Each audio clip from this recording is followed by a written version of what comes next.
Rob has a podcast. And now, here's the guy that's so excited that Big Brother is up. He is more excited than a 15-year-old at a quinceañera. Rob Cesternino, hello everybody, and welcome back to our first Sunday night recap of Big Brother 17. Very excited to talk about everything that went down tonight on the episode, and then we will segue to talking about everything from day 4 of the Big Brother live feeds. And here with us to talk about it is our Sunday night Big Brother live feed correspondent. Here is Taryn Armstrong. Taryn, how are you? I'm doing great, Rob. And I just wanted to say, if there's anything that I can do for you, let me know. And I love you. I love you too. Yeah. What did you say? No, I didn't say anything. What? What a funny moment. What an awkward bunch of house guests we have this season. And really a good crew of whack jobs. And I'm not really sure who the good game players are, but we do know from what we've seen over a few days, we have many crazy people in the house. Yeah, I love Steve. He's such a sweetheart. He's so clueless. He's a nice guy. Seems like a nice guy. Oh, yeah. And so we're going to talk about everything from episode number 3, which ended with the Battle of the Block victory for Johnny Mac and Beckers, meaning that Steve and Jackie are the nominees heading into the Wednesday night episode of Big Brother. On that night, we will see the veto competition play out, and whatever replacement nominee, if any, is going to be in the mix. And then on Thursday night, we will see our first eviction of Big Brother 17. So much to get to here tonight. Of course, we're live here on robhasawebsite.com, as we always are. After the episodes, we're going to be doing one of these recaps after every show this season. Plus, we're going to be doing our first Big Brother voicemail show. So we need to hear your voicemail questions. Going to get those in at robhasawebsite.com/voicemail. That's with a thing called SpeakPipe, where you record your questions. You just use the microphone on your computer or on your iPhone or iPad or whatever.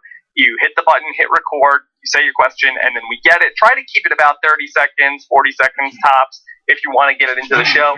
Or you could use our phone number, which is 323-282-RHAP. That's 323-282-RHAP. I'm going to be playing a bunch of these questions. You can talk spoilers. You can talk about anything that's happened between, the veto ceremony all the way through whatever's happening on the live feeds. I will also delineate that podcast to talking about stuff from the live feeds and then stuff from the show. So if you don't want to be spoiled from the live feeds, you can listen to the first half of that show or whatever.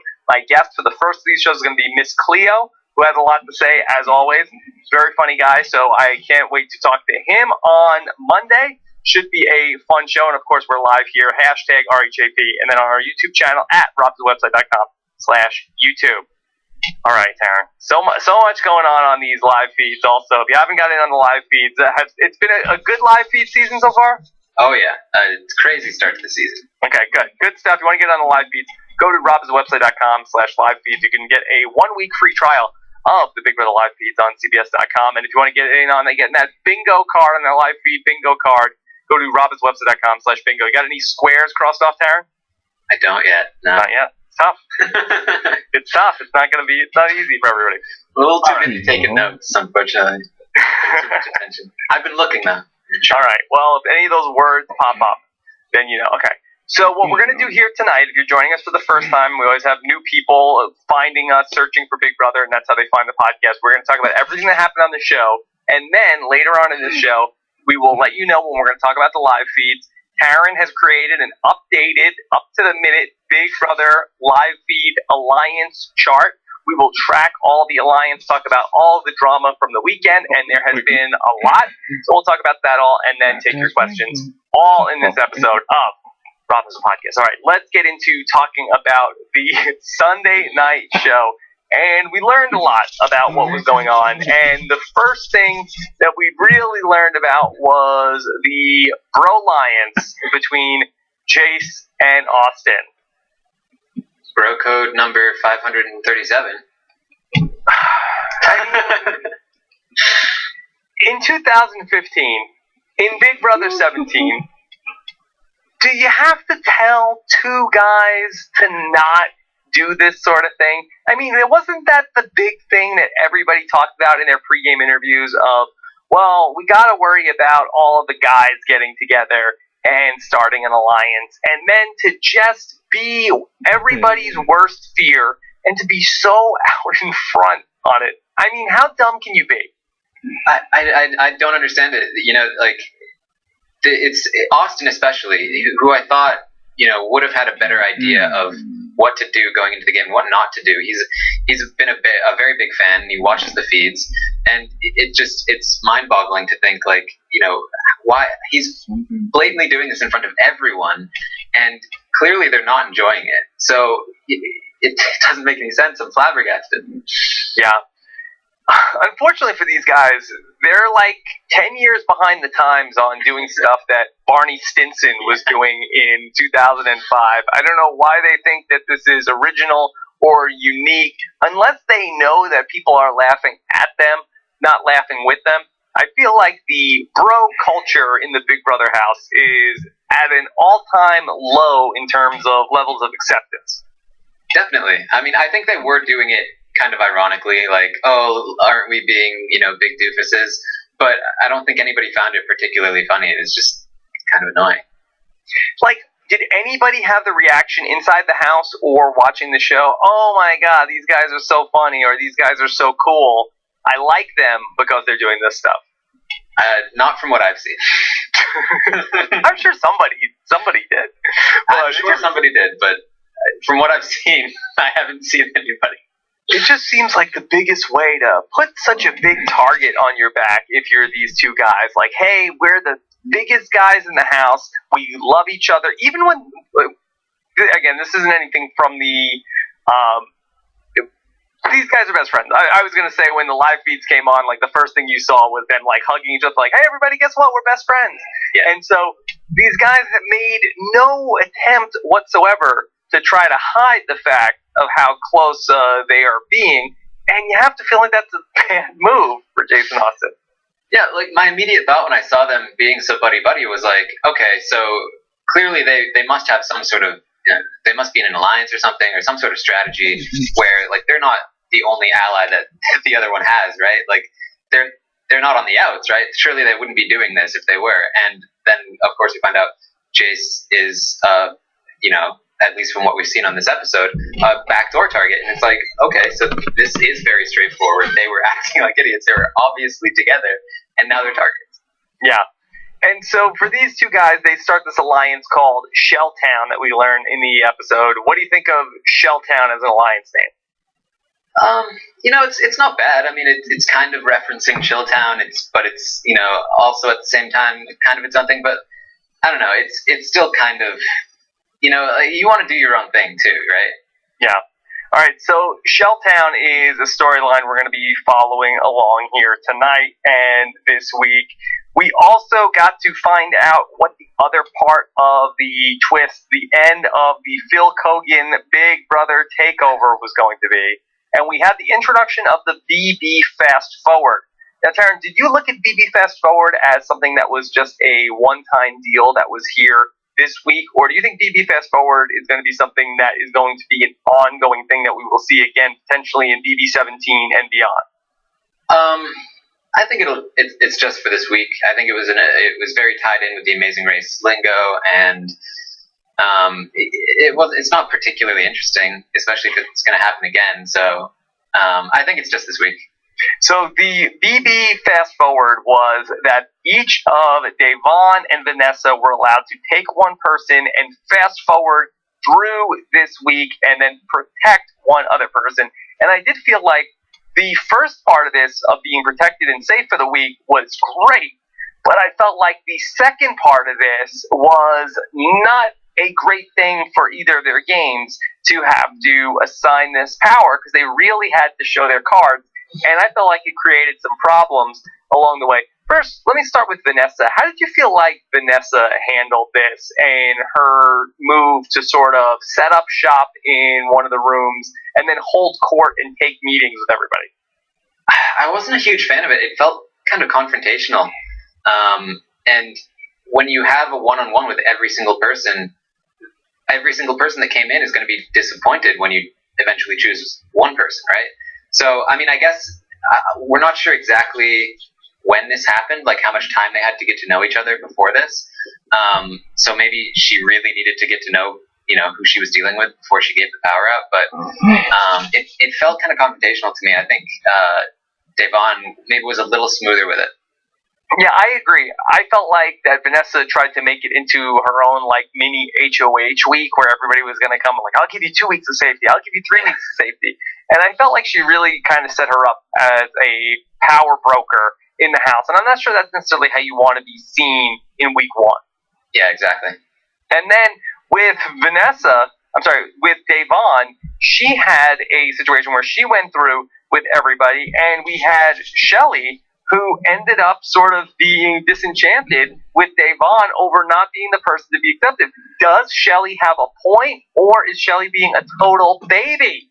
I don't know. I think she kind of has a point. I think there was a way for Devon to play that, which was just like, oh, I don't know who to pick. I guess I'll go with Shelley, and they formed this alliance, but when it's this early, you need to be proving to your alliance that you're with them and you want to work for them. And if your first thing that you do is not give them safety when you have the ability to, that doesn't bode well for the alliance in the future. I did feel like Shelley was being a bit of a baby. She was, for sure, but she really you have to anticipate that, right? Like Audrey was fine. Like Audrey understood how this was going to work, but for Shelley, yeah, she was being such a baby about it. Like, well, I don't know why. If I'm in an alliance, why are they not protecting me? Yeah, I mean, I definitely see that point of view. Yeah, being very babyish about the whole thing, and really, it seems like she's ready to leave this women's alliance and go right for Clay. Yeah, definitely. I mean, she's enchanted with him. She really is. She's really very taken with Clay, and we'll see where that's going. But Clay likes her also. Yeah, definitely. I just wanted to say one more thing about the fast forward. I loved when Phil first mentioned it. They clearly were all like extremely worried that fast forward meant like a fast forwarded week, and they were all terrified. It was really funny to watch. Very funny, and we've seen Big Brother play with time back and forth going forward. Last year we had the Big Brother rewind, so that would not be off the radar of any Big Brother contestants. Let's talk about the work of Jason and James as co-HOH. They end up having to work together, a very unlikely pair to be sharing the HOH room in the first couple days. Yeah, it was pretty funny watching them interact. What's your read on James? And I'm a big Jason fan from what I've seen from him on the live feeds for the last few days. Is there something there with James? Because I don't know. I sort of felt better about him in the preseason because to me, he's kind of coming off kind of like a creeper. Yeah, that's exactly how I feel about him. I'm not a huge fan. He talks about the girls a lot. He's I don't want to go into feeds yet, but he's definitely. I mean, we saw the clip of him talking with Becky and Jason going, "Eyes up here." Right. And then you saw the clip of him with Jackie, and she's like sort of laying there, and he's talking to her, and he's like, "Well, you look really good in a bikini." Yeah, you can't say that. The good news is that you look good in a bikini. The bad news is I want to put you on the block. Oh, James, I don't know. And then, on top of this, the James is a creeper storyline. We have all the stuff about he's got the Taylor Swift fat head at his house, and Meg is looking like Taylor Swift. I don't know. James is putting out a real creepy vibe here through 1 week of Big Brother. Yeah, he also seems to have like the same kind of blinders that maybe Beast Mode Cowboy did, where he just kind of, he looks at a situation, he's just like, this is what I want, and I don't want to do anything. I don't want to change, and I want to have these unrequited relationships with these girls. So, I don't know. Well, let's talk about from the other side of this. Here's Jason, who finds himself in a great position in week 1, the chance to be a power broker, but that's more forced by the mechanisms of being HOH than him necessarily holding court himself. It's sort of a more organic thing when you become the first HOH, and he's able to make some deals happening, and it looks like as Devon and also as Devon and Audrey are becoming disenchanted with Shelley, it looks like he's ready to swoop in and take the Shelley spot in that alliance. And then ultimately, in bringing James in, looks like they have a 4-person thing talking about controlling the nominations for this week. Yeah, I love Jason. He's hilarious, and he has a great game sense, I think, and he gets along with everyone, and I think he played it really well. I think it was very good for him that he didn't end up as head of household. And this 4-person alliance is an interesting start, I think, to yeah. Isn't that the best case scenario for week 1, where you can sort of like get up there, get in the HOH room, put your fingerprints on the plan, and then be able to say, all right, I'm going to walk away now. I'm going to walk away from this plan. You take it from here, James. Exactly. And I think Jason is social enough that he probably would have been able to include himself in something. But even if he wasn't HOH, but the fact that he was HOH, and he only had to get his hands a little bit dirty by putting up 2 people who immediately came off the block, I think it worked perfectly. Is Jace a good target? Do you feel like Jason is justified in going after a guy like Jace? I think it is.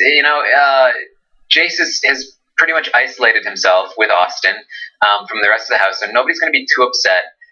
He's an obvious threat physically, maybe mentally. We haven't seen him compete in a mental competition yet. And he's this big, loud guy, and nobody's going to think, oh, you shouldn't have gone after Jace. Oh, we really like Jace. We don't want Jace to go home, Mm-hmm. Yeah, I feel like Jace really has made this very easy for people this week to just the idea of, if I'm a big alpha male type bro guy in the Big Brother house, I really feel like unless I got like 4 or 5 bros to bro down with, I really feel like, oh, you know what? I shouldn't tie myself to the other bro in the house. That's going to be way too big of a flashing neon target for everybody else in the house. Yeah, and you probably don't want to say bro very much, or call yourself bro, because that particularly puts the sign on him. Yeah. In fact, I might say this might be bro code rule number 1. Yeah. Yes, exactly. In a house with no other bros, do not self-identify with the only other bro there and carry on and get on everybody's nerves in the first week of Big Brother. I think that's a very good rule. I think that's good. I think that is pretty good. One more thing, going back to the Big Brother fast forward, Devon ended up choosing Liz, which I thought was a curious pick to go with Liz of all people. Yeah, I felt like she never really elaborated too much on why Liz of all people, other than, she just thought it would benefit her. And we're through 3 episodes of Big Brother, and no mention of how the twin twist is going to work here. Yeah, I think they're waiting to reveal that for the live eviction.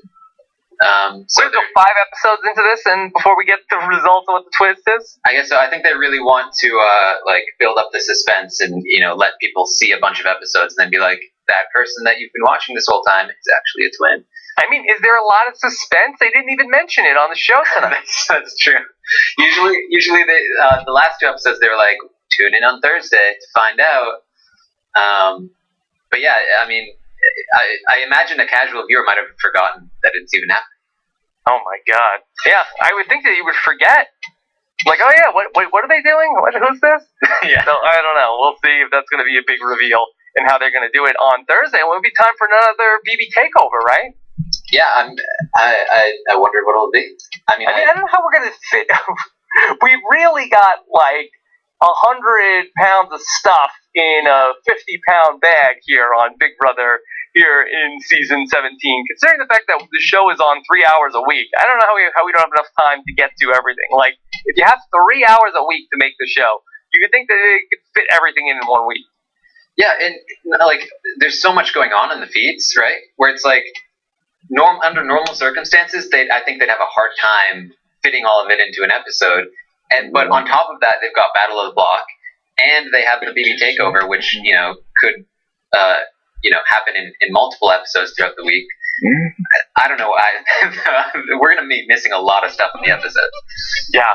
It should be a very crazy show, especially on Thursday, where I feel like on Wednesday they still have enough time. All they have to show us is what happened in between the Battle of the Block and the veto ceremony. And the veto ceremony actually took place today. But then, on Thursday's show, you have to fit in every single thing that happens between this afternoon and Thursday, which is going to be about 4.5 days of stuff, plus if we're going to show like what's going on with the twins, plus we have to do our live eviction, plus are we going to crown another HOH, plus are we going to do the new BB takeover? Like, that's a lot to get into in one episode. Yeah, and talking to the house guests as that comes out. I wonder if they'll do it on Sunday instead, the takeover. Or I wonder if they'll do the HOH competition and sort of like do a competition where they'll play it out on Sunday. So, a lot to do. I hope that Big Brother US isn't going to adopt the Big Brother Canada thing of not having the HOH competition play out on Thursday. It's the worst. The worst! Stop it. Don't even think about it. So that's going to be on my BB Takeover week. I'm going to come in and I'm going to get everything straightened out. It's going to be like, get ready for a takeover! What? All right, house guests. From now on, all the HOH competitions are happening on Thursday. You just took over. Get ready for a takeover! Bam! Pow! Robco. If people listening to this podcast do not see what Rob just did, they need to look up this video on YouTube and watch it. Yeah, well, I'm getting inspired by Austin and Jace to do. They're doing like all the air guitar, like yeah, it's like shades of Wild Stallions, and really they're like the Big Brother sound effect people are really working overtime this season so far. Yeah, they're having a blast. And we've got air guitar, we got Nintendo sounds. Yeah. So many sound effects in Big Brother 17. Steve crawling on the beam. What was your take on Steve through episode 3? I felt like this was his coming out party a little bit. Steve, do you feel like he is doing a good job endearing himself to the house guests to this point, or do you feel like it's just coming across as awkward? I think it's coming across as awkward to the house guests. Mm-hmm. I think they feel kind of uncomfortable around him because it's awkward, and that's not a good thing to be happening in the first couple of weeks. I think that if he survives to next week and maybe the week after that, he'll start to get endearing because people will start to understand who he is, and they'll be less awkward around him, and he'll be less awkward around them. And that like the Ian Terry thing, which happened where people were uncomfortable at first, but then it kind of grows on you, the awkwardness, and you kind of start to see how adorable it is. He's like a jingle that gets stuck in your head? Yeah, exactly. No, not the Moses. Yeah, I thought he had a good moment with the pickup line thing. I felt like that Big Brother wants us to like it. I think definitely. They put that in there because they wanted, like, they didn't put, like, the needle scratch, like when he said, like, hey, are those space pants that you're wearing? Because your butt's out of this world? Is that what the line was? Yep. That sounds more like that's something that you'd say bro code number fill in the blank. That's more of that sort of pickup line. What do you think of Johnny Mac's pickup line of like, hey, wanna make out? I love Johnny Mac too. The two of them in that segment were great. Yeah. Johnny Mac had a tough spot to be put into tonight. He had to end up being put into the Battle of the Block, but Jason told him that he didn't need to worry about anything. How'd you like how Johnny Mac handled things? I thought he did great. That's what you want to do in this situation is remain calm. Don't say like I'm completely okay with being a pawn. You know what? Do it. I'm totally ready. But, be cool with it. Like, if that's what you need to do, then I guess I'm okay with that. I'm willing to work with you, so on and so forth. Don't make any waves. Steve fought back a little too hard, I think. You never want to volunteer, but you never want to act antagonistic toward the people in power, right? You want to be able to maintain a relationship with them afterward. Yeah. Is it just me, or the person that really didn't take it the best was Becky? Well, for some reason, we saw on the show them telling Becky, "You're not going to be a pawn as long as you vote the way we want you to," and then so that we never saw the reasoning for why they changed their mind. Yeah. So I don't know. So maybe that's why she was so upset about the whole thing. I think it was because everyone else had been told, and she wasn't. As far as she knew, it wasn't going to happen. Yeah. So many different things that I want to talk about, but I don't want to go into stuff from the live feeds yet. Yeah, it's pretty difficult. It is difficult because there's more information that we have about all these players. What did you think about the Battle of the Block competition? It wasn't the most exciting thing to watch. I guess I've been spoiled with the Big Brother Canada competitions, which were just so great last year, or the last season. Yeah.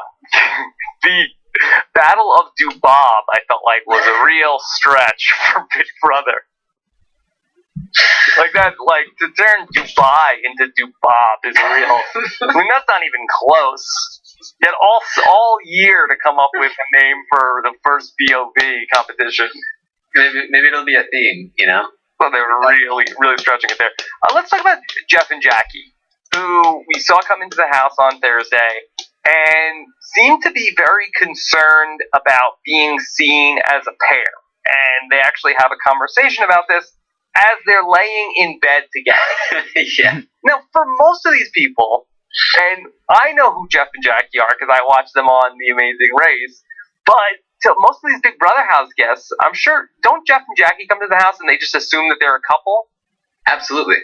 And you probably don't believe Jeff and Jackie when they tell you, oh, we're just friends and we're not even that great of friends, and so on and so forth. You 100% think these two are together, even if they're not a couple, they know each other outside of the house. They're going to be together no matter what. Right, and they're in bed together, and Audrey walks in the room oh, okay, I'm sorry to interrupt. No, come on in. They're but I gotta think that most people are thinking they're together. Yeah, and you never want to have a conversation with someone while you're lying in bed with them. We shouldn't be seen together. We should really be really careful about being seen together and what people think about us being together. And meanwhile, they're laying in bed together. Yeah. It was really awkward, the whole thing. You just have one quick conversation, right? Right. We shouldn't talk. We know we're good. We shouldn't talk very much. Yeah, we should be laying in bed under the covers together. But where does this guy Jeff get off? Where he's telling us that Jackie wanted more of him, but he wanted to keep his distance. Or what? Well, he gets to stay in the diary room, and now there's a whole summer where she can't respond. Yeah, I would have liked to gotten Jackie's take on that. I wish we'd gotten into it more in the exit interview. Because my read on the situation was the opposite, where I felt like that he would have been into her, and she was kind of That was definitely my read from watching The Amazing Race too. But what are you gonna do? What are you gonna do? What are you gonna do with Jeff and Jackie?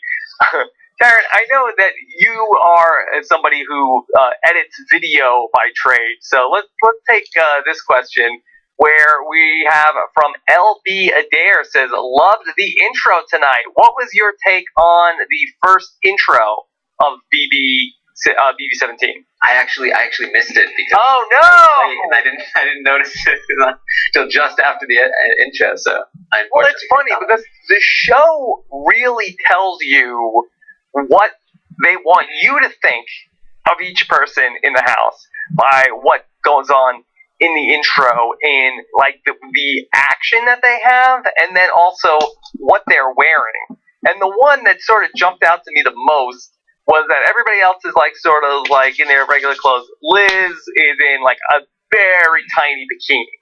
Like, only one just straight up bikini. I mean, that definitely fits what I think they cast her for. Considering what she wore to her interviews, you know? Yeah, I think that would be a fun podcast itself, just breaking down the 16 shots of the people that are coming in and what they're wearing and what they're doing, what their actions are. Yeah, we need Big Brother archetypes, right? Yes, we can get Angie Kantz on it to tell us our archetypes for who is supposed to be who. And so, from the episode, anything else that stood out to you? I don't think so. I mean, it was a pretty slow episode, I thought. I don't like. I mean, maybe it's because I watched the feeds, but it felt kind of. Yeah. Okay. Yeah, I didn't think it was too slow, but I think it may be by comparison to compare it to everything that's happening on the feeds. Yeah. It seems slow by comparison. I think that's it. It's just it's so hard to see it as its own separate ending. Okay. Well, we have so much to get into from the live feeds. Basically, on Thursday night, the live feeds came on. I updated the feeds and what was going on with Alex Kidwell in the morning on Friday, where the feeds had been up for 10 hours or so when we spoke on Friday morning, and we sort of got a lay of the land. Then, since then, all of the weekends happened, Friday, Saturday, Sunday, and so many different events have unfolded and things that we're going to talk about here. And so I'm going to go into talking spoilers so we can talk about what is going on with the alliances. So we're going to switch it over. We're going to talk about things from the live feeds. If you do not want to hear about the live feeds, hope you join us on our next Big Brother podcast, which I will be talking to the voicemails, and our next live show will be on Wednesday night to recap Wednesday's episode. And then you will also hear in each of those podcasts the following sound, which will let you know that we are headed into spoiler territory. And this comes to us from our friend Ryan Elder, who put this together. So we are going to be headed to the spoiler zone. The Office of Civil Defense has issued the following message. This is a spoiler. Warning. A spoiler. Warning means that an actual Spoiler. against this country has been detected, and that protective action should be taken. All right, spoiler time. I thought I need a sign to or a flag to hold up. Oh, spoiler time. Okay. Here we go. Let's talk about everything going on in the spoilers. And so, if you're still listening to this and you want to catch it all on the live feed, go to robswebsite.com/live feeds. Otherwise, you are in the zone now. So, Karen, bring us up to speed on where we are in terms of nominations. Okay, so James remains HOH, and the veto competition happens, and Steve wins the veto competition. It was the spelling one where you look for letters and you try to make a word. And I believe he won with the word trombonist. Yes. Yes. Well, that's good. If you considering that's what he does, that would be good. Right. That would be like if I was in the competition and I spelled podcasting. Yeah. So good for Steve. Yeah. Okay, Steve wins the veto, and the plan basically went into effect where he used it on himself, and Jace went up as a replacement nominee, and that happened today. And that's where we are right now. Okay. All right. So Jace is up on the block, and he was told this afternoon. How did you think he handled the news? Not very well. He teared up a little, and that was very embarrassing for him. Yeah. So we probably shouldn't talk about it too much because I know he's really embarrassed about it. Sure.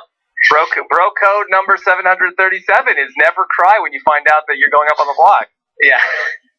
He did talk with Austin a little bit, and Austin told him to really milk up the sadness and the tears, but I think he forgot that. To be honest, I don't think it was. No, he was going up on the block, or he was blindsided at the veto ceremony.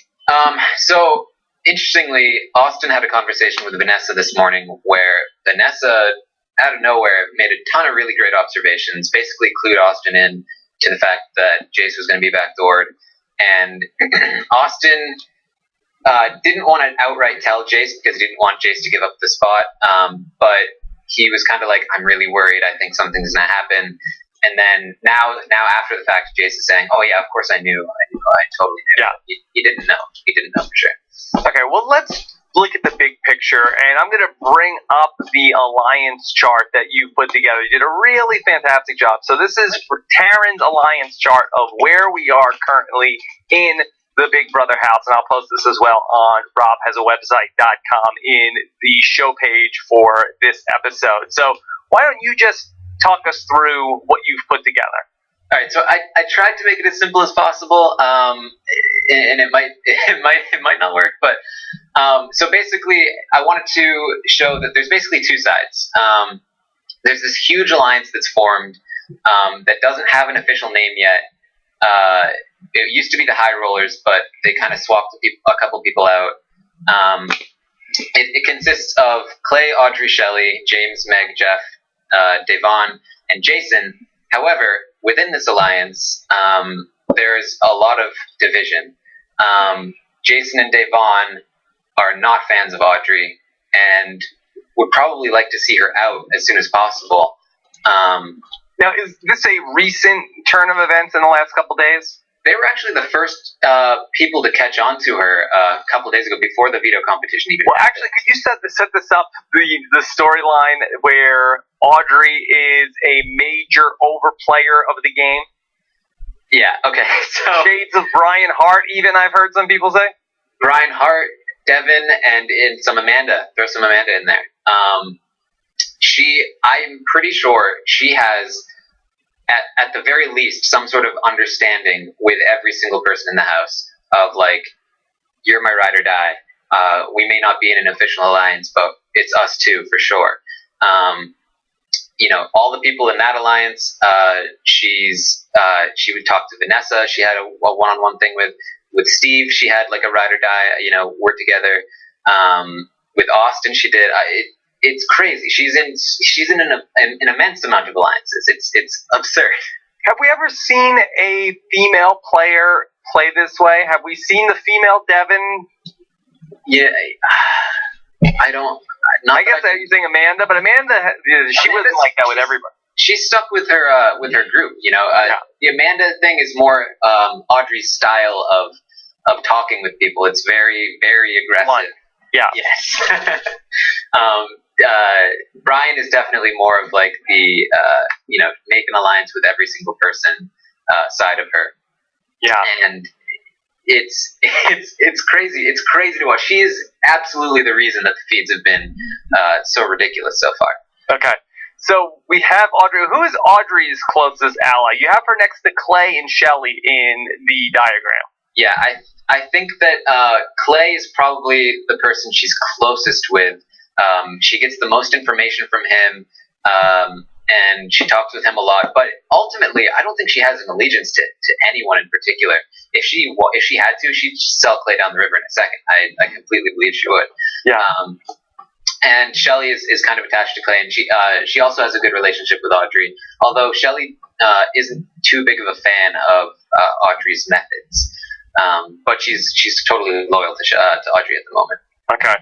I was watching on Friday night where it looked like Audrey was sort of telling Devon how she needs to be acting, like she was telling her about how she needs to carry herself, and in the way that she comes up to Audrey, and it looked like Devon was not impressed at all with what Audrey was saying. Yeah, there's a lot of micromanagement, and there's a lot of. So he said that she said that we said that you said that Audrey is untrustworthy, and that just makes me hurt. And I just want to get to the bottom of this. Can we call in somebody else? Can we call them in? Because we heard it from them, and it's crazy. Right. On Friday, she was on the verge of calling a house meeting, right? She's been on the verge of calling a house meeting every 4 hours. She keeps teasing. What is she trying to get to the bottom of? Well, okay, so she's going around to everyone, trying to be on top of everything and micromanaging everything, and so people start to catch on, and they're like, can we trust Audrey? She's kind of everywhere.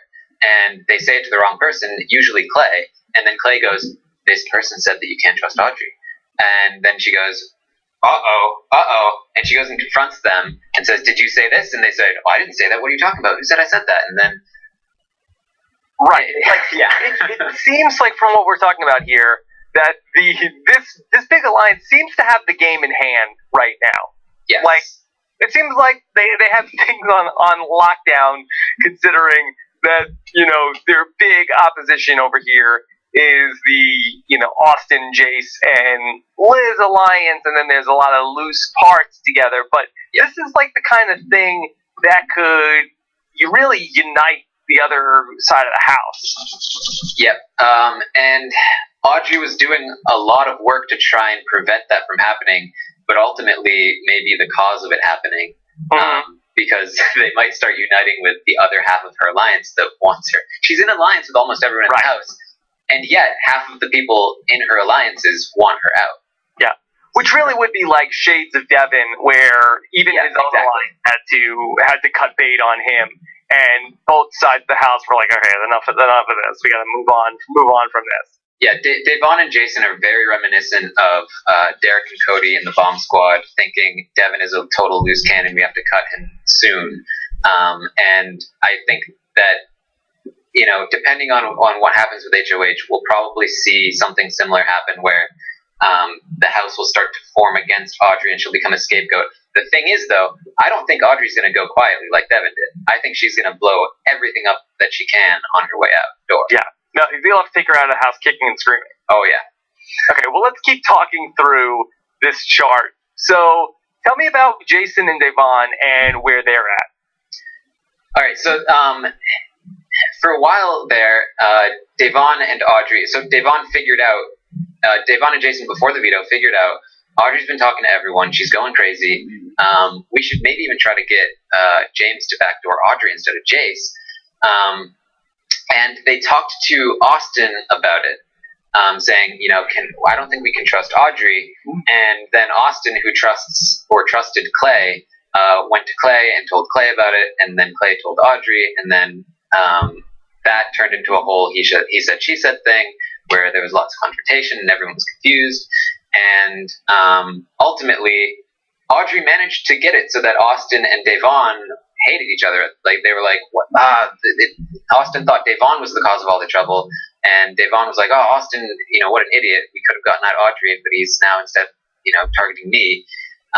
So ever since then, Devon and Audrey have been kind of in like this Cold War where they're throwing shade at each other within the same alliance and trying to win over the people in their alliance to go after the other one. So it's a very tricky week one here in the Big Brother house. Now, talk to me about Meg and Jeff. Okay, so I'll start with Meg because she, in particular, I think, probably playing the best game I've seen so far. I have her kind of by herself, but in the middle of the entire thing, because every single person in that alliance trusts her, despite the fact that they're all segmented against each other. Everybody likes Meg. Nobody wants to target Meg outside of that alliance either. She's completely avoided the drama, but she's always in with the people who are in the alliance and causing the drama. They're always saying, even if they're saying Audrey's crazy, we need to get her out, and we can't trust Clay because Clay's too close to her. Oh, but I really love Meg. We can totally trust Meg. And Audrey says the same thing, and half the house says the same thing. And she's been doing really well at lying low, and I don't think it's just a coincidence. I think she really knows what she's doing. She talked earlier today about how she's been playing dumb, especially regarding the Jay situation, and she's just been doing great so far. Okay. Is she showmancing at all? Okay, so this ties into James being kind of creepy. She's flirted with James a bit, also flirted with Jeff a bit, probably more so with Jeff, which makes James very jealous. And he makes a lot of passive aggressive comments about it. Like what? What's an example of a comment? Like, oh, why don't you go hang out? Oh, are you kind of hanging out with me because Jeff is in the diary room and you can't hang out with Jeff? Is that what's going on? Stuff like that. Wow. And he said something about because he often compares her to Taylor Swift, and he said something like, I don't know, like Meg, she wears that red lipstick, seductress kind of thing, like it's kind of creepy. It's kind of creepy. Out of all the different ways you would describe Meg, I feel like seductress isn't at the top of the list, right? Definitely not. I don't think that was the exact word he used, but it was definitely in that realm of vocabulary. And what's Jeff's deal so far? What's been your read on him through a couple days? So, part of it is good, and part of it, I think he plays very emotionally. But he's been able to do pretty well in actually distancing himself from Jackie. They haven't hung out too much, and he's talked a lot about how, Jackie's over there, we can use her if we want to. And I think people, for the most part, believe him. Like, they're not too concerned about it. For a while, he was having this feud with Austin because Austin wanted Jeff to be backdoored because hard to explain. Okay, so Austin originally thought that Jason was going to be the target for the backdoor, but he wanted to change it to Jeff because he thought Jeff was a threat, and he He's had a bro that's not in the Bro Alliance. Right, and I think the most concrete reason I heard from him is that he's got a dad bod. So who has a dad bod? Jeff? Jeff, yes. So Austin wanted to target Jeff according to Jeff because he has a dad bod? Okay. No, because Austin says that Jeff has a dad bod. And that's why. Yes. I think that's... So I was pretty sure this morning I heard Vanessa and Austin talking, and I think that they were talking about that Austin had heard that Jeff wants to kill him. Yeah, so... what is that about? Audrey in particular has done a lot of work going back and forth between Jeff and Austin, trying to make sure there's a lot of animosity there. I think the first thing I saw in the feeds was Audrey telling Jeff that Austin said that he thought Jeff was jealous of him, and Jeff was very perplexed by this. He was like, "What? Why would I be jealous of him?" Like it really struck a chord with him, and so then ever since that moment, they've been going back and forth, trading insults with Audrey being the messenger. And very recently they came together right before the veto ceremony and kind of figured out Audrey's the one that's been going back and forth telling us all this stuff about each other. Maybe we shouldn't be against each other. Yeah, I feel like Jeff gets worked up pretty easily. Definitely, yes. Very easy to push his button. Yes. So yeah, like I said, like he's figuring things out with Audrey especially, but he's very excitable, and I think no matter where he ends up landing, he's always going to be kind of like the extraneous person that we're going to use because he's emotional and he's going to be a target before us. Okay, let's go to the other side of the chart. Talk to me about what's going on with Shelltown plus Liz.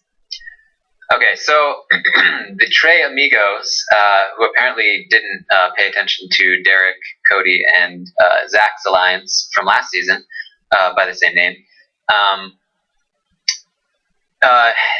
So Jace kind of had an almost thing with Liz/Julia, which, could have been very interesting. They did a lot of cuddling.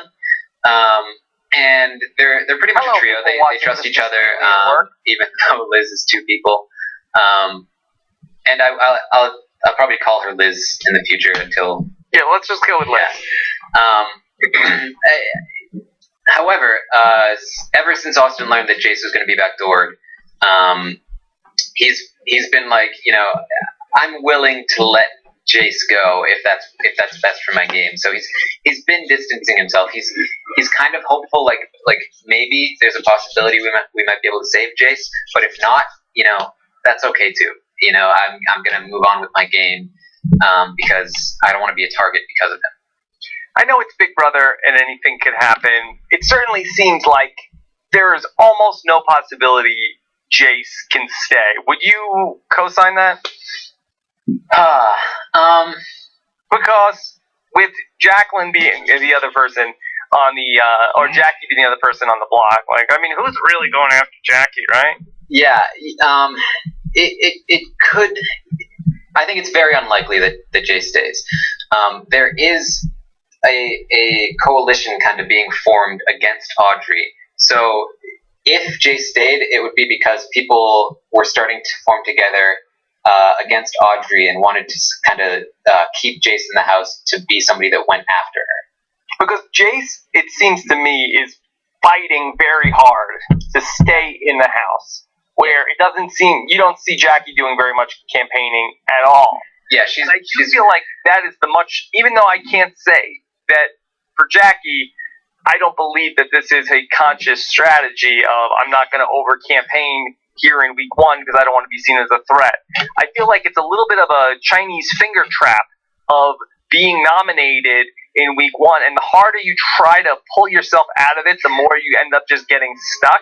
And the harder you campaign, the more people will want to evict you. And I do feel like the move is to sort of like roll over and die a little bit and to sort of give up, seemingly. Yeah, I agree. I think that's usually the way to go, and I think she's done a great job at doing it, intentionally or not. There is another way, though, and I think that's the kind of Godfrey from last season way, which is I'm going to proclaim myself against the person that you're all unified against. You use me as a weapon. And I think that's the only way that Jace could survive, even though it's not very likely that it will happen. I mean, I was watching Audrey and Jace like in the hammock together, and she was like, you know, these people that are gunning for you, you know what, F them. Like, I mean, she's really like, she's not even willing to pretend to not be with, to not be a part of the people that are trying to target Jace. Like, she's going to even, like, work him over. I think they were having a pretty interesting argument, but I was trying to catch as much of it as I could during the episode. But yeah, and I think if Jace stayed, it would be the work of Austin and Vanessa. Okay. Talk to me about Vanessa. I'm fascinated about where she is. Do you see her as another potential Audrey, or do you think that she's being much savvier about what she's doing? I think she's a lot savvier.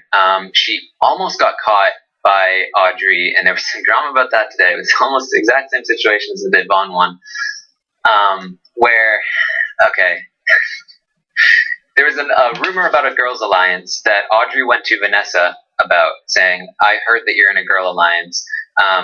The details about the girl alliance aren't super important. Vanessa went to Austin about it, saying, did you hear about me being in a girls' alliance? And then Austin went to Clay and told Clay, Vanessa asked me about a girl alliance. I don't think she trusts Audrey. And so then Clay told Audrey, and Audrey confronted Vanessa.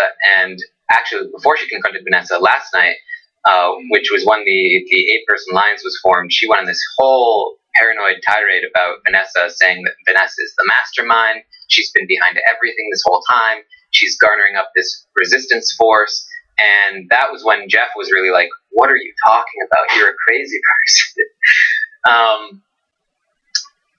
But, you know, she goes on and on and on until eventually people are just like, all right, whatever. Are we in alliance still? Yeah. So anyway, today, Vanessa, when confronted by Audrey, actually managed to hold her own and talked Audrey out of her hatred of her, and is kind of back on good graces, and Audrey's kind of refocused her target back to Devon. So she's been doing a pretty good job. She had a conversation with Austin this morning where she really got his head in the game because it was completely out of it before. He had no idea what he was doing. And just through mostly observations alone, she was able to pinpoint, you know, Audrey's the person running this house. She's got Clay, you know, as her puppy dog, and, you know, you can't be telling Clay information anymore, and, you know, so on and so forth. So if anybody's going to mount this counter alliance, it's going to be Austin, or Vanessa through Austin, because she's using him as sort of the face of it. Okay. So if Vanessa had her way, who would she want to target? Audrey? I believe so, yes. Okay. Interesting. Can you tell me about Shushgate? What is Shushgate? Shushgate. So, Becky shushed Jace on occasion. And okay. he is not a fan of being shushed. So he got very angry with Becky, and he confronted her about it and said, like, I hate it when you shush me. Becky said, I'm so sorry. I'm just, like, it's my personality. I'll try not to do it. And then she did it again a couple days later, and he was like, that's way too far. You've crossed the line. He compared it to, someone saying racist remarks and then apologizing, then saying them again. I mean, he's very upset by it. I mean, he has a good point, though, right? Isn't that the same? If somebody shushes you, isn't that like saying like a racist comment? I don't think I should even entertain the joke of that. Isn't that the same, though? It seems like it would be the same. I don't know. Like he is an expert in all sorts of issues about racial sensitivity, and it seems like that's one of the bro codes, isn't that? Shushing equals racism. That must never shush a fellow bro. A bro. If you did, that's the same as racism. Yeah. Yeah. Okay. We can't help people that are idiots. There's nothing we can do. Yeah. If he's gonna Girton his way out of here, then good riddance. What can we do? He also doesn't like Matt Hoffman. Who doesn't like Matt Hoffman? Come on. Well, what does he not like about Matt Hoffman? Well, he was talking about the brigade, and he was like, they made it to the final three, except for like mastermind Matt Hoffman. What a douche. They're like, you know what? You don't like Matt Hoffman? He's like, no, God, he was such a douche. Like, so. But isn't that like the opposite? Like when Jace says you're a douche, doesn't it mean that you're actually not a douche? You know what? I've been misinterpreting him this whole time. He's so misunderstood. People should be fishing him. Okay. Let's go back to the chart. Talk to me about some of these people that are not in the Alliance. For those of you guys listening on the audio version, we have John, Steve, and Vanessa all hovering in the orbit of Tres Amigos. Yeah. Becky is squarely in the middle of the screen. Mm-hmm. And Jackie is in the orbit of the unnamed large alliance that Audrey has put together. Right. So Austin has been trying to work on. He had separate conversations with John and Steve, and after his conversation with Vanessa, where he clued them in on what Vanessa told him, and is trying to formulate something that is counter to that huge alliance that you see on the right. So what looks like might be happening is those people orbiting the Amigos might get absorbed into it, and we'll see them kind of battle against the big alliance next week. But we may see people like Jason and Devon, and maybe even Jeff or Meg. We may see them kind of float over to the other side and work with them in order to get Audrey out, and then maybe come back. It's going to be when I sent you this, I said it's probably going to be outdated by the time the show ends.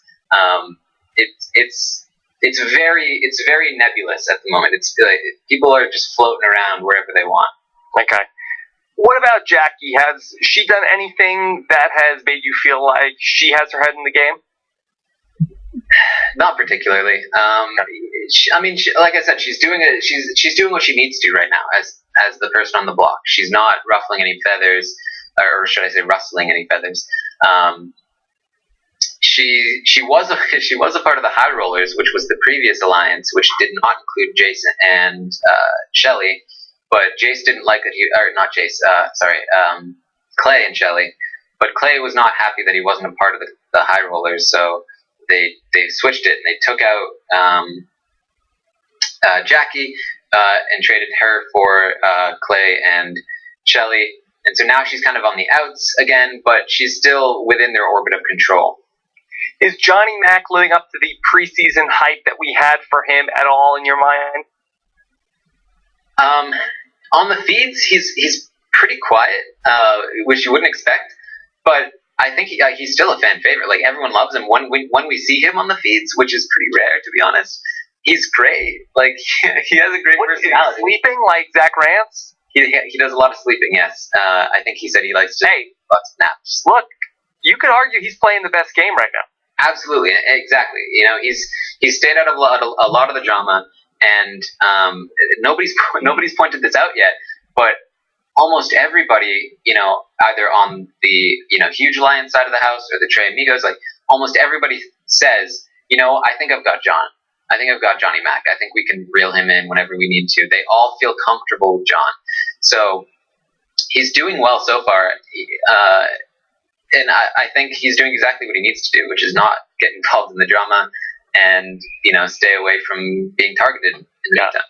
I haven't said it yet this season, but the best thing to do in the Big Brother house, go to sleep for a month. You cannot win the game this early. Audrey will not be the winner of this season. You can only lose the game here this early on. Yep. What about Steve? We haven't talked too much about him outside of things that happened in the episode. In terms of where he's at in the live feed, do you feel like he's in a decent position so far after a week? Not really. Poor Steve.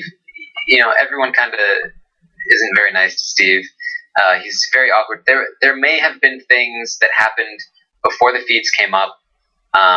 Apparently, he was eavesdropping on people. He was hiding in a trash can while eavesdropping on people. I heard. So that a spy shack. Yeah. How do you do that? He hid in the trash can and then waited for people to come into the storage room? I guess so, and they caught him. I really wish we had seen it because is it possible that Steve is a grouch? It's very possible. I mean, actually, I'm I'm the first Big Brother contestant that is a grouch. Also a Muppet. A Muppet. So I believe I would appreciate if you could respect me for my unique worldview of being a person that lives in the trash can. Yeah, and so he apparently kind of creeps out the girls a little bit because he asks a lot of questions, which is probably just him, What kind of question? Give me an example of a question. Well, I think he was one of the people who, going into the house, was, had read about Dan telling people, Dan Giesling, ask people a lot of questions. People love to talk about themselves. So Steve, of course, being Steve, is interview style, question after question about their personal life, and barely says anything in return. And people, some of the girls were like, "That's really creepy." Lay off. But is he asking personal questions, or is he just asking too many questions? I haven't seen much of it on the feed. I've just heard Audrey and Meg talk about it. So again, most of the stuff that they complain about Steve happened before the feed started. So it's really hard to judge him for it. One last thing that apparently happened with Steve. I don't want to accuse him of anything because we never saw it. But apparently there were some homophobic comments that he made toward Jason. That Jason was kind of upset about, but afterward forgave him and forgave him for. And we never heard what the comments were, what context they were in, or even if they were really bad or anything like that. So I don't want to say that Steve is a homophobe or anything like that because we never saw it. And people in the house seem to think it's okay. It's been forgiven. Keep that in the trash can, Steve. Yeah. So that kind of talk, you know where you could file that kind of talk, buddy. And knowing Steve, it was probably just he was trying to be funny and he's really awkward and he maybe said something out of off color and Okay. Can you touch on any streaking in the house? Has there been any streaking so far? If you had to guess who is going to be the streaker, who would you guess would be the streaker? Steve. No, actually, not Steve. No. Tell me about Jace streaking the house. What is there to say? What was the reaction? Were people like, "Oh my God, Jace, what are you doing?" Or people come on. I don't think people were that amused. Jace was very amused with himself. How was it received on the live feeds? I think some people enjoyed it. Some people positive. Some people didn't. And Austin didn't join him? No, he didn't. I saw a lot of comments about how white his bottom is. Yeah. Well, it's hard to tan that. Yeah. Okay. All right. Let's go into starting to take some questions here tonight from everything that happened in the episode and in the live feeds and everything like that. All right. So let's start with Keith Dixon about the streaking. Wants to know, were you as unimpressed with Jay streaking the house in the backyard as the rest of the house guests? Yeah, I mean, I don't. Who owns the best streak in Big Brother history? Joey? It might be Joey. I mean, it's pretty epic to start off the live feeds with a streak, right? That's pretty epic, pretty epic way to start things off. With a blue streak for Better than shout-outs. Yeah, better than shout-outs. 10 minutes of shout-outs. Oh. Okay, I want a shout-out. I'm going to start the next podcast off like that with just like 10 minutes of shout-outs to people. The worst part about the shout-outs were that they acted like we would be really excited about the shout-outs. Like it wouldn't just be 40 people and like that we're excited about and the rest of the world wouldn't care. They were like, yeah, shout-outs. Everybody's going to love shout-outs. Yeah. I don't know who thought that up. I suspect it might have been some part of the Trace Amigos. Well, Jace led that. Yeah, he kicked it off. He kicked it off. All right, let's take a question from Perspective Dude, who said, to this point about Vanessa-Audrey argument, is Vanessa forming a separate power alliance? Do you see Vanessa at the head of this separate power alliance? I don't think she wants to be the head of it, but she is starting to form it. So when Audrey went off on her tirade about Vanessa last night, it turns out she was kind of right. She was definitely, playing up Vanessa a lot more than she should have been, because Vanessa isn't some mastermind that's been planning everything from the start. She's just kind of someone who's starting to figure things out. So it's kind of like Audrey last night was thinking that Vanessa was way too much of a threat, and now today, after she talked to her, she thinks she's not thinking she's as much of a threat as she is turning out to be. Okay. All right. Let's take a question from William Rinaldi. He says, what do you guys think of Vanessa and Austin's plan for Austin to fake an injury, a la John Big Brother Canada 2? She really wants that to happen. She's really pushing Austin to do it. Well, how's that going to work? Well, what she said was, if it's a physical competition, just you're a wrestler, so if anybody is, in a position to fake an injury, convincingly, it's going to be you. So, play it up, see one of the doctors, say what you have to say, get a sling, and, play that up. And Austin doesn't want to do it because he doesn't want to stop working out. What if he gets like a leg injury? Could he just skip leg day? I mean, the thing that confused me, he went into the house saying that he was going to play up his old injuries, and, make people think he's not a physical threat because of that. But I guess that kind of went out the window when he was faced with the, decision of work out or pretend I have an injury. The best thing to happen to Austin this week would be Jace going home. Yeah, probably. Yeah, I'd say not even probably. I think definitely. Bro Aid wants to know, hey, what's wrong with Bro Alliances? The name of the show is Big Brother. What do you think of that? I can't argue with that logic. You got me. That's a good point. Okay, let's take this one from Mr. Wonton16. John is going to skate to jury at this point. No one mentions him. I think that's true. I think that's going to happen. I think he's going to lay low for a while, as long as he doesn't get too caught up in this counter alliance, which I don't think he will. He has a great relationship with Devon. He has a good relationship with Jeff. He's enough of people's kind of like back pocket person that I don't think he's going to go home anytime soon. Okay, this is from Nura, who says, is Vanessa a crybaby? I saw in the live feed she was crying. Right, that's the weird thing about Vanessa, right? Where as soon as the feeds came on, and you talked about this with Alex, she was bawling. She completely broke down, talking about quitting the game, rationalizing why she would quit. Like, no amount of money is worth all of this, pain, and it sucks being here and stuff like that. We still don't know how much of that was played up and how much of that was genuine. It seemed very genuine. It was probably just an emotional, moment, and it passed, and she seems to be over it now, and she's really got her head in the game. So, as somebody who really liked Vanessa going into the game, I was very disappointed with that first night, but I'm back on the Vanessa. Bounce back. Good. One other interesting thing about Vanessa, actually, which we haven't touched yet, is this morning when she was talking to Austin, she mentioned the fact that she said, I told you before I was a professional gambler before I was a DJ. And he was like, oh yeah, like this was common knowledge. So it seems like she isn't super secretive about the fact that she used to be a gambler. She's obviously not saying that she was, a professional who was on TV and won $4.5 million.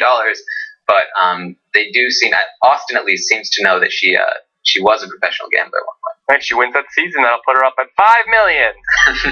Nice round number for Vanessa. All right, this is from Ryan, who wants to know: can we get a hashtag Becky update? Is that a hashtag? Say, how many people are tweeting hashtag Becky update? I think the more common hashtag for Becky is Trainwreck Becky. What is that for real? What is the story with Becky and the train? According to Becky, she got hit by a train in the face. How do you get hit by a train in the face? I don't know. Like, was it a toy train? It was an actual train. I think she had to have surgery. I don't get it either. It's very confusing. Look, I don't want to be insensitive, but I'm under the impression from the laws of physics, if you get hit in the face with a train, I feel like your head's gonna come off, right? Right? Like, it's not like I got hit in the face with a baseball or something, and I don't know the story. I don't want to take it lightly, but I think people are really loving this in the same way that they loved Victoria's Crow stories. Yeah, I don't know. I'd like to, can somebody get a news article on that? You would think it would be a big story, right? Surprised that hasn't come out, if that was the case. Like, how long ago did she get hit in the face with a train? I don't recall. I don't have a whole lot of details on the story, unfortunately. I mean, could it be like a toy train? Like somebody threw a toy train and hit her in the face? I'm pretty sure it was an actual train, but I don't know. I don't know. That's a weird story. I don't know. I don't know. All right, more on that to come. And again, I don't want to, make a joke out of it. I just don't know. Am I wrong? It's a very serious thing. Very implausible. Like, it seems like a very serious injury that you'd have. Yeah. Was it a really slow train? I don't know. I wish I had known to do some more. Well, why was she so close to the train? I don't know. Okay. This is from Alexandra, who says, can you guys talk about the Five Alive Alliance, or is that completely irrelevant at this point? Yeah, it's funny. When I was going to do the alliance chart, I was like, all right, there's 4 different alliances at least that I'm going to have to include, but most of them are irrelevant at this point. So the Five Alive Alliance was Jason Austin in the HOH room. We're talking with James, Clay, and Audrey, and they formed a 5-person alliance, which basically James and Audrey and Clay were just kind of like, yep, Five Alive, yeah, that's a great name, totally, we're totally in on this. James was like half asleep, and then the next day he couldn't even remember the name of the alliance, which really bummed Jace out. Yeah, that's like the equivalent of you go home with another person, and then the next morning they're like, what was your name again? Yep. I was like, I thought you were the one. And that's been their main complaint with Jace going on the blog. Is like, why even make this alliance with us? And he's like, I'm just saying yes to you guys. I mean, I don't know what to do. Okay, let's do one more question from Patrick Kennedy. What happens when Austin's Bro Alliance and Meat Shield is gone? Does he have to win next week, or does he have another close ally in the game other than Jewel is? So he definitely has gotten closer to Vanessa, but Vanessa's probably going to be careful with him, because she should be careful with him, because he doesn't follow direction very well, and he lets a lot of information out unintentionally. But Vanessa wants to work with him. He's been approaching Steve and approaching Johnny. So he's definitely trying to branch out. He's preparing for Clay or Jace to leave. So I think he could do well. Any number of things could happen, though, based on the combination of HOHs that happen next week. So anybody could be a target. All right, so much going on that I'm sure there will be only more fireworks to come by Wednesday night's next episode. Of course, we're going to do our voicemail show. Make sure you get your voicemails in for this show. I'm very excited about it. Go to robinswebsite.com/voicemail or 323-282-RHAP. Karen, are you updating us on Twitter about the live feeds as well? Yes, as much as possible. Okay.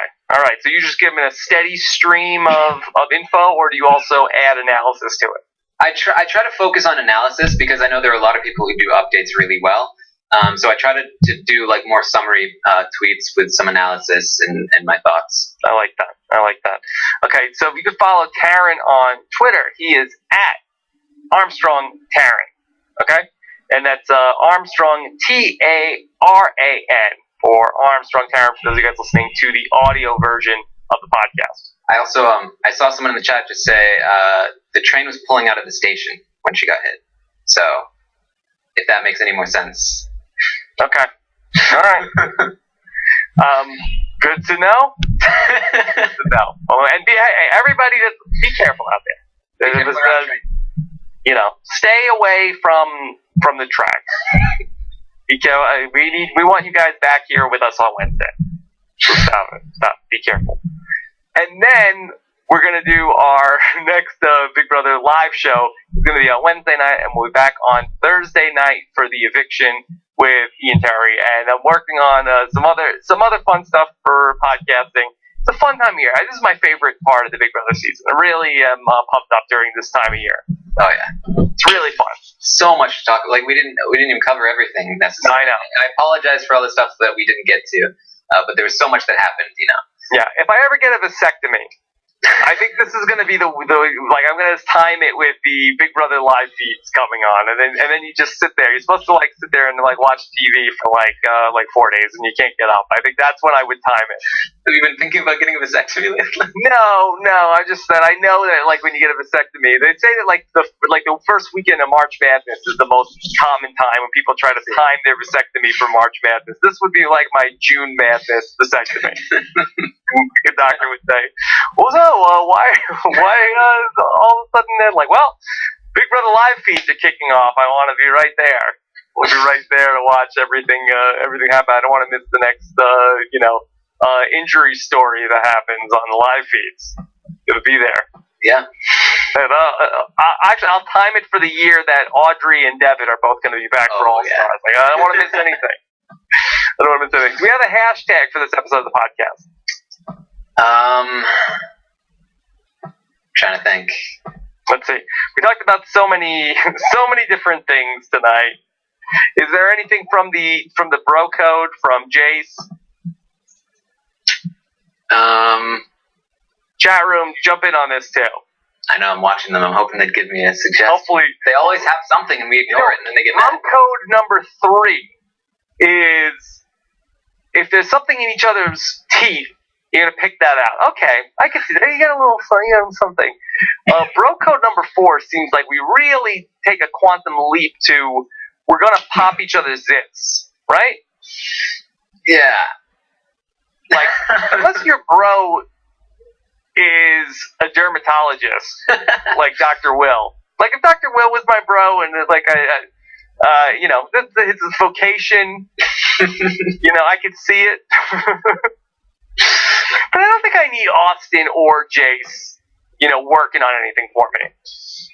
Yeah. Probably not the first choice. Yeah, probably not. Okay. All right. So, we'll see. Nobody's got anything too great on the hashtag. Let's just go with Creepy James. There we go. James is creepy. Hashtag Creepy James. Or Becky Update. Yeah, that's a good one too. I like that. Okay. All right. Taran, great job tonight. Thank you. You really knocked it out of the park. Taran will be back with us next Sunday. And we are scheduled for next Sunday to be joined by an actual, honest-to-goodness Big Brother alumni. Christine Brecht is scheduled to be with us next Sunday.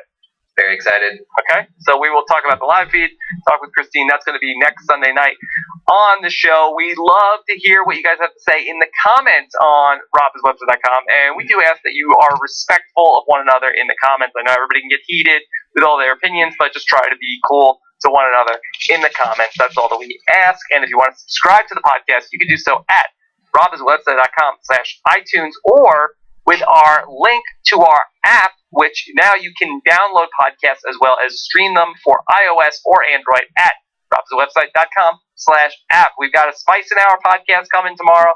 So much more. Can't wait to get into it. Have a great night, everybody. Talk to you soon. Bye. Yeah.